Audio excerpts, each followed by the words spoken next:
شخص اپنا حق لینے کے لیے کھڑا ہوتا ہے اسے دہشت گرد، ٹیررسٹ اور ٹیررزم کہہ کر پیچھے پھینک دیا جاتا ہے۔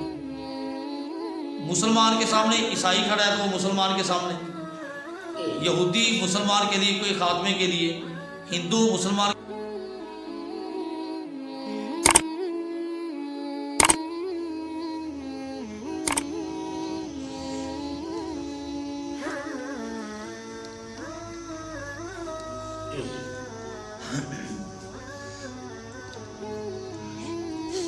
ان الحمد للہ وکفا والصلاۃ والسلام اما بعد فاعوذ باللہ السمیع العلیم من الشیطان الرجیم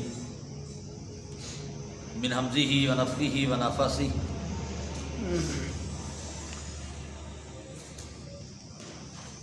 ولن ترضى عنك اليهود ولا النصارى حتى تتبع ملتهم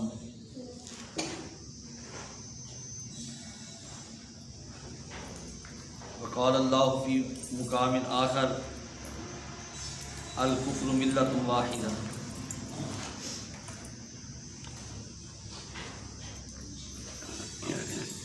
حمد و ثنا اللہ کے واسطے ہے جو کائنات کا خالق، مالک، وحدہ لا شریک ہے، اور لاکھوں کروڑوں درود و سلام جناب محمد رسول اللہ صلی اللہ تعالی علیہ وآلہ وسلم کی ذات گرامی پر، کہ جس ذات نے زندگی گزارنے کا ایک سلیقہ، اسلام پر عمل کرنے کا، اسلام کو پھیلانے کا اور اسلام کے پھیلانے میں، اسلام کی تبلیغ میں آنے والی رکاوٹوں کو ختم کرنے کا پورا ایک دستور اور آئین اور طریقہ عطا فرمایا۔ یقیناً اسلام ایک پرامن دین ہے۔ اسلام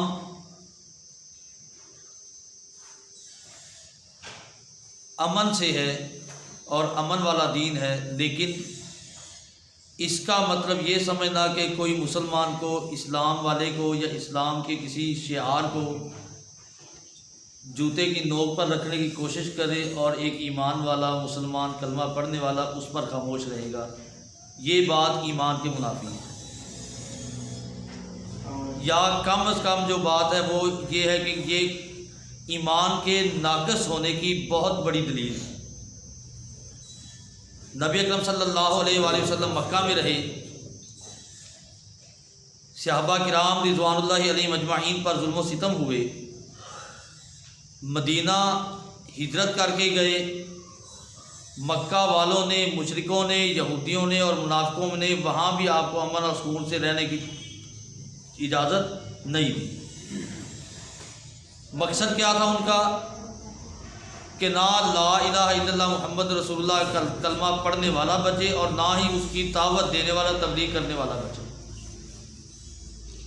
اور جو ہم چاہیں، جیسے ہم چاہیں، اپنے غلط عقائد، غلط نظریات کو دنیا میں عام کرتے پھریں، پھیلاتے پھریں۔ تو جب اللہ تعالیٰ نے اجازت دی، مکہ والے صلح حدیبیہ کو توڑنے کے بعد بدلہ لینے کی غرض سے مدینہ کی طرف چڑھ دوڑے، تو پھر ادھر 313 کھڑے ہیں اور ادھر 1000 کا لشکر ہے، ادھر وسائل نہ ہونے کے برابر، جنگی ساز و سامان نہ ہونے کے برابر، ادھر ہر چیز کی فراوانی ہے، حتیٰ کہ وہ اپنی فتح کا جشن منانے کے لیے اپنے سارے کے سارے موسیقی کے آلات اور گانے بجانے والی عورتیں اور لوگ بھی ساتھ لے کر آئے کہ آج ہم مدینہ والوں کی، جناب محمد رسول اللہ صلی اللہ علیہ وآلہ وسلم کی اور آپ کے ساتھیوں کی اینٹ سے اینٹ بجا دیں گے، آج کے بعد کوئی نام لینے والا نہیں بچے گا۔ غزوہ احد ادھر 1000 ادھر 3000، غزوہ خندق یا غزوہ احزاب 10,000 کا لشکر، اور مدینہ میں محصور یہ مسلمان جو اندرونی طور پر بھی یہودیوں اور منافقوں کے نفاق کا شکار ہیں۔ اور اللہ تعالیٰ اس کا نقشہ کھینچتے ہیں سورۃ الانفال میں کہ کہ اگر انہیں ایک ذرہ برابر بھی وقت دیا جائے، لمحہ دیا جائے کہ یہ مدینہ میں خانہ جنگی شروع کروا دیں، تو یہ اس بات سے دور نہیں رہیں گے، بعد نہیں رہیں گے، بلکہ اسی وقت یہ کام شروع کر دیں۔ تو جب غزوہ احزاب ہوا تو اس کے بعد فرمایا رسول اللہ صلی اللہ علیہ وآلہ وسلم نے، آج کے بعد کوئی ذات، کوئی شخص، کوئی آدمی، کوئی لشکر مدینہ کی طرف حملہ کرنے کی جرت نہیں کرے گا، بلکہ ہم حملہ کریں گے۔ مقصد کیا ہے یہ بیان کرنے کا کہ اسلام امن والا دین ہے، لیکن جہاں پر اسلام کو پھیلانے میں، اسلام کی تبلیغ میں، اسلام کو آزاد رہنے میں، اسلام پر عمل کرنے میں، یا اسلامی سلطنت یا خطے پر ظلم و ستم ڈھائے جائیں، وہاں پر اسلام تلوار اٹھانے کا حکم بھی دیتا ہے اور تلوار اٹھانے کے لیے قتل و غارت کی اجازت بھی دیتا ہے، لیکن اس کو جو سامنے مقابلے پر آئے۔ عورتوں کو قتل کرنا منع کر دیا، بچوں کو قتل کرنے سے روک دیا گیا، بوڑھوں کو، ضعیفوں کو قتل کرنے سے روک دیا گیا، فصلوں کو کاٹنے سے، جلانے سے منع کر دیا گیا، جانوروں کا نقصان کرنے سے منع کر دیا گیا۔ یہ اس امن کی علامت ہے کہ جو اللہ کی تعالیٰ کی طرف سے اور نبی اکرم صلی اللہ علیہ وآلہ وسلم کی طرف سے ایک اسلام کی بہترین شکل و صورت نظر آتی ہے۔ اور آج کا مسلمان اپنے مسائل کو حل کروانے کے لیے غیر مسلم طاقتوں کی طرف دیکھتا ہے کہ جن کے بارے میں اللہ تعالیٰ فرماتا ہے الکفر ملت واحدہ، کہ ساری کافر، سارے کے سارے کافر ایک ہی قوم ہے، ان کا مقصد ایک ہے، لا الہ الا اللہ محمد رسول اللہ پر آنے والے ہر شخص کو ختم کرنا اور اس دنیا سے اسلام کا اور مسلمانوں کا خاتمہ کرنا۔ مسلمان کے سامنے عیسائی کھڑا ہے تو وہ مسلمان کے سامنے، یہودی مسلمان کے لیے کوئی خاتمے کے لیے، ہندو مسلمان کے خاتمے کے لیے، مجوسی، بدھ، جو بھی شخص ہے وہ ان کا اپنے مقاصد ہو سکتا ہے، لیکن جس کی مخالفت میں وہ کھڑا ہے وہ کون ہے؟ جو لا الہ الا اللہ محمد رسول اللہ کا دعوے دار ہے۔ اور پھر ظاہری طور پر وہ ایک نظر آتے ہیں، لیکن اللہ تعالیٰ بیان کرتا ہے کہ ان کے مقاصد ایک نہیں ہے، ان کے مقاصد اپنے اپنے آپ کو نظر اکٹھے آتے ہیں۔ کیوں؟ کہ اسلام اور مسلمانوں کے خلاف کھڑے ہونا، اکٹھے رہنا، وہ اپنا ایک نصب العین سمجھتے ہیں۔ اور جب مسلمان کو گرا لیتے ہیں، اسلام کو ختم کرنے کی پوری کوشش کر لیتے ہیں، تو پھر اس کے بعد کیا ہوتا ہے؟ وہ آپس میں بھی پھیل جاتے ہیں، آپس میں بھی ٹوٹ جاتے ہیں اور اکٹھے نہیں رہتے۔ اور اللہ تعالیٰ فرماتا ہے تحسبهم جمیعا وقلوبهم شتیٰ، کہ تو انہیں گمان کرتا ہے کہ وہ ایک جیسے ہیں، ایک دل ہے ان کا، ایک سوچ، ایک فکر، ایک مقصد ہے، حالانکہ وقلوبهم شتیٰ، ان کے دل جو ہے وہ جدا جدا ہیں، ان کے مقاصد، ان کی سوچ، ان کی فکر علیحدہ علیحدہ ہے۔ اب جب وہ سارے اکٹھے ہیں اسلام کے خلاف، مسلمانوں کے خلاف، اور ہم اسی طرح اپنے مطالبات ان کے سامنے رکھتے جا رہے ہیں، کس امید پر؟ جو 70 سال سے، 100 سال سے، 200 سال سے ہمارے مطالبے حل کرنے کی بجائے ہمیں پھنسانے کی اور ہمیں ختم کرنے کی ضرورت ہے۔ ایک امریکی قتل و پاکستان میں عمل کانسی کرے، اسے پوری امریکی گورنمنٹ پیچھے چل کے اس کے قاتل کو یہاں سے امریکہ لے جائے۔ کیوں؟ کہ جی امریکی شہری تھا، ایک عیسائی تھا، اور ادھر ہزاروں عورتوں کو، بچوں کو، مردوں کو، ہر ایک شخص کو قتل کر دے اور کوئی پوچھنے والا نہ ہو، یہ ان کا انصاف ہے۔ وہ صرف قرارداد کی اختر رہیں گے کہ قرارداد پیش ہوگی، قرارداد پاس کر دی، ثالثی کی بات کر دی کہ ہم ثالثی کرنے پہ تیار ہیں، لیکن جب عملی بات آتی ہے تو جواب ہوتا ہے کہ جی فلاں ملک، فلاں ریاست نے ویٹو کر دیا یا وہ ماننے پر تیار نہیں ہے۔ اور دیکھ لیں ہم یہ 70 سال سے کیا ہو رہا ہے، یہ کشمیر کا خطہ ہی دیکھ لیں۔ اور پھر ان کا ایک طریقہ کار، ایک ملک سے دوستی کرو، دوسرے کو ختم کرو۔ عراق ختم کیا گیا، شام کی تباہی پھیری گئی، لیبیا کو ختم کیا گیا، اور باقی ریاستیں جو پہلے سے رشیا اور دوسرے ممالک کے زیر تسلط تھی، ان کے ہاتھوں مظلوم تھے، وہ ان کی طرف کوئی فیصلہ کرنے والا نہیں۔ اور جو شخص اپنا حق لینے کے لیے کھڑا ہوتا ہے اسے دہشت گرد، ٹیررسٹ اور ٹیررزم کہہ کر پیچھے پھینک دیا جاتا ہے۔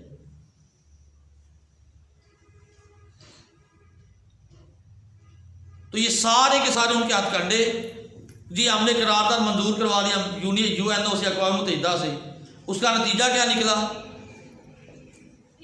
ہم نے یہ اپنا جو کیس ہے وہ UN میں دائر کر دیا اور انہوں نے ہماری بات کو تسلیم کر لیا.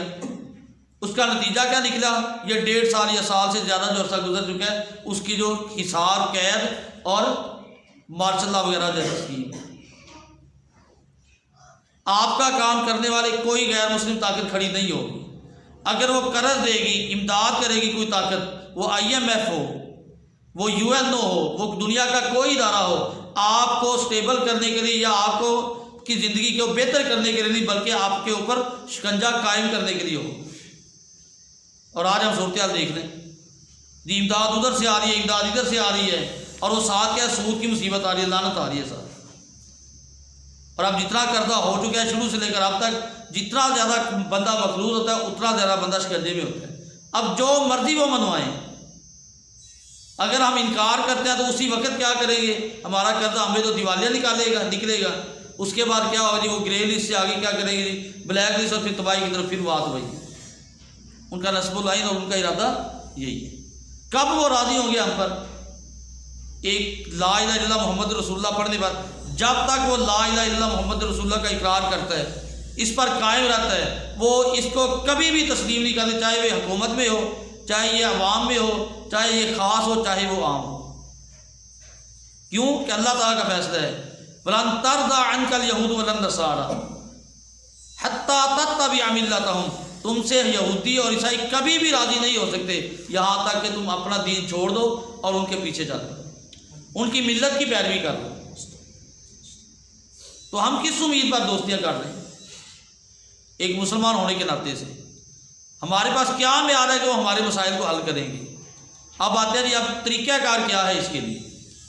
اسلام کے لیے، اسلام کو غالب کرنے کے لیے، اسلام کو آگے لانے کے لیے ہم نے بہانے بڑے تراشے. اور یقین مانے ہم ہی وہ ہیں جو بہانے تراشنے والے ہیں. جی یہ حکومت کا کام ہے، جب تک خلیفہ نہیں آتا جہاد منع ہو گیا. جی کیسے ہم جہاد کریں؟ ہمارے پاس تو وسائل ہی نہیں. ہم کریں گے تو پتہ نہیں کیا ہو جائے گا.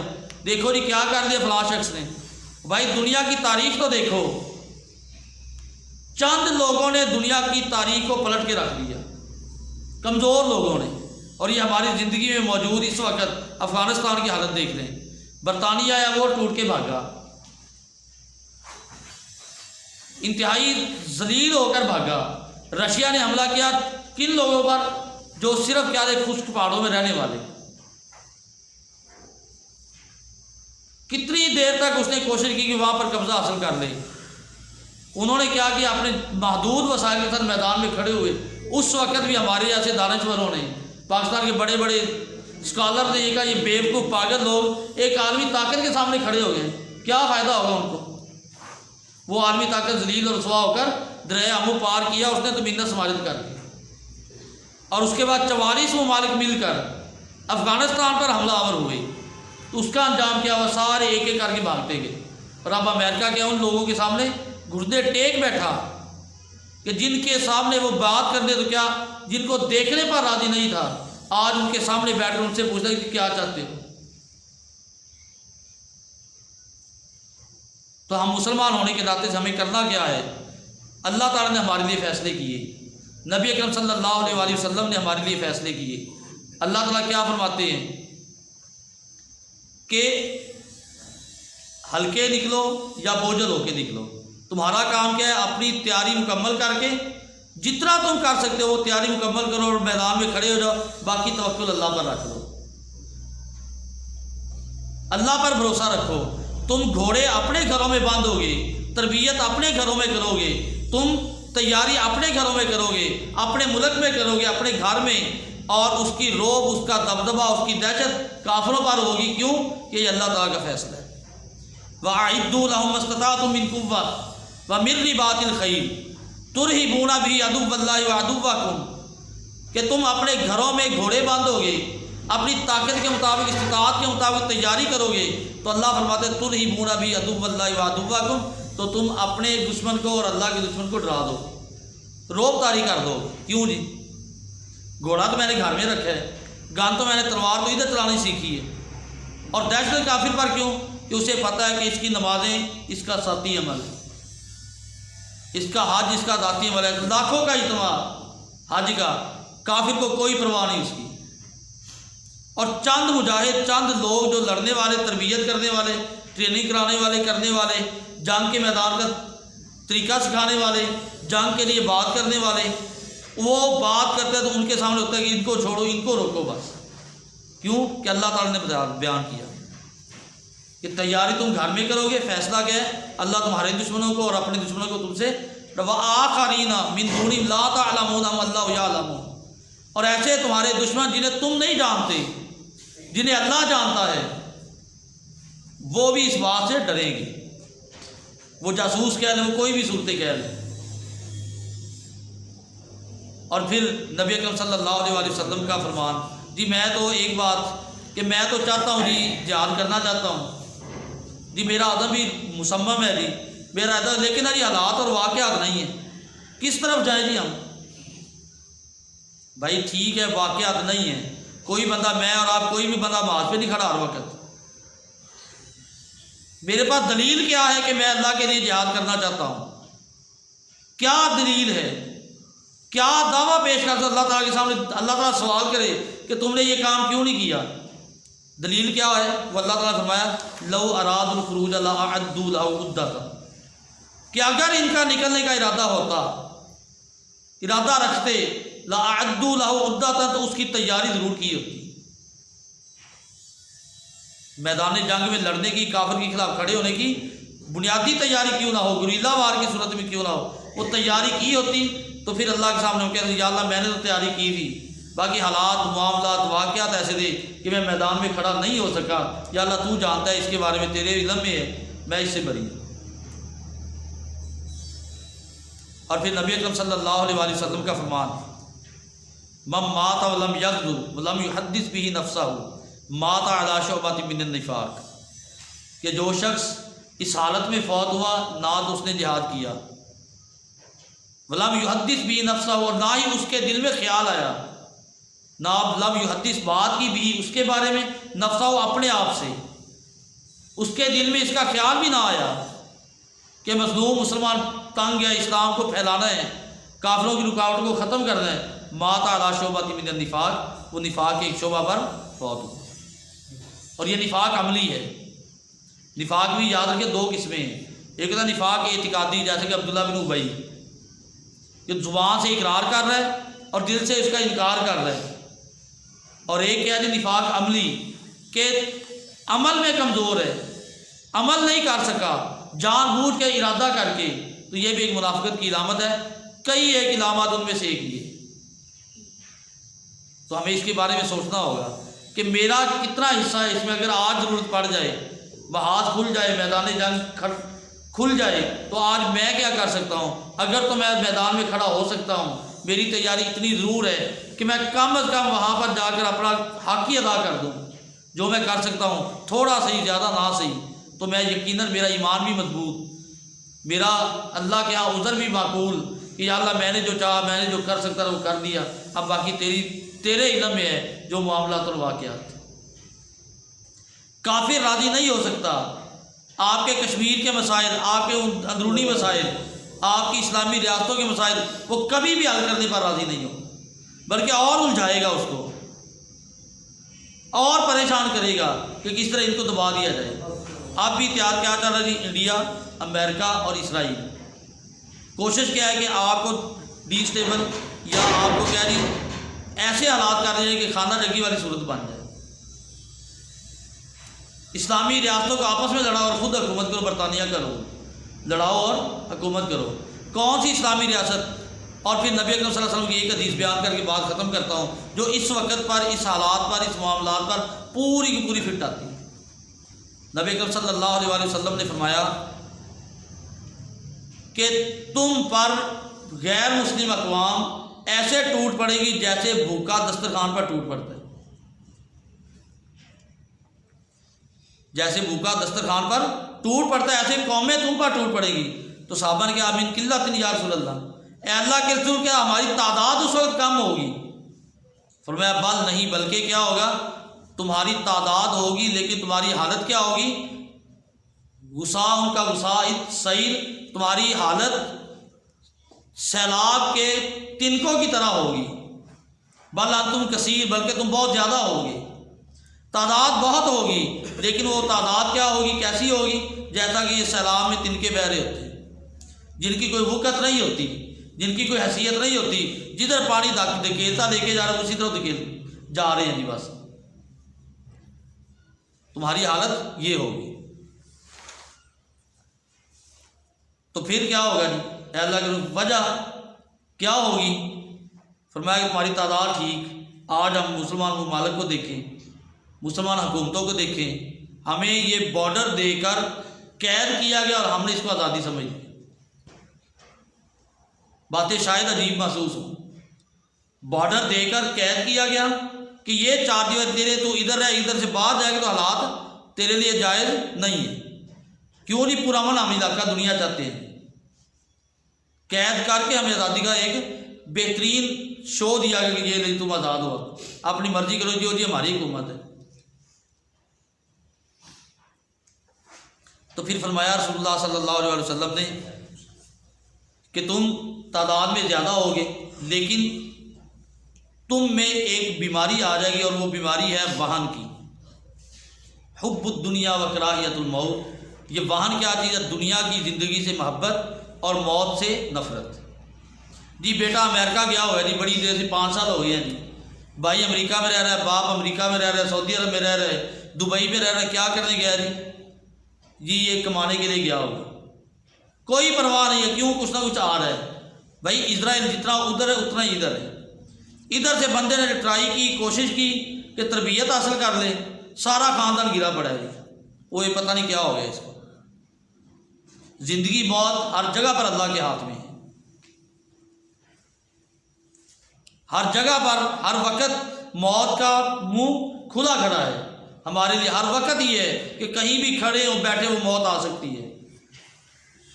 خالد بن ولید رضی اللہ تعالیٰ عنہ ساری عمر جنگیں کی، جناب عمر رضی اللہ تعالیٰ عنہ میدانوں میں رہے، جنگوں میں رہے، لیکن جب شہادت مل رہی ہے تو مسجد کے مصلی پر، تلواروں میں نہیں آئی، اس طرح میدانوں میں نہیں آئی، لاکھوں کا مقابلہ کیا ہو شاید۔